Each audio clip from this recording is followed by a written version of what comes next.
मागण्यावर आज तुम्ही आंदोलन करताय, काय मागणी? वैद्यकीय शिक्षणाची स्वप्न पाहणारे लाखो विद्यार्थी रात्रंदिवस मेहनत करतात. मात्र काही खाजगी संस्था चालक असतील, कोचिंग क्लासेस असतील, हे पेपर फुटी किंवा त्याला म्हणतो आपण जे गैरव्यवहार आणि संशयास्पद ज्या बाबी आहेत त्याच्यामुळे लाखो विद्यार्थी भविष्याचा खेळखंडोबा झालेला आहे.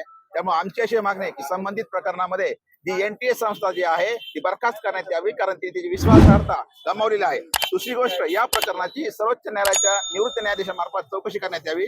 तिसरी गोष्ट म्हणजे धर्मेंद्र प्रधान वारंवार ह्या घटना घडत असताना सुद्धा केंद्रीय शिक्षण मंत्री धर्मेंद्र प्रधान हे काही करत नाही, त्यांचा राजीनामा घ्यायला पाहिजे.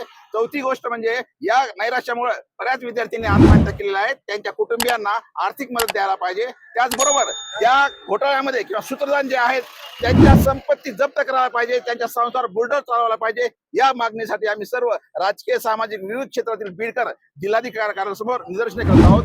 आणि यावर कठोर कारवाई नाही झाली तर भविष्य काळामध्ये तीव्र आंदोलन होतील, याचा उद्रेक होईल युवा वर्गाचा आणि सगळे लोक रस्त्यावर उतरून मोठ्या प्रमाणावर विरोध करतील.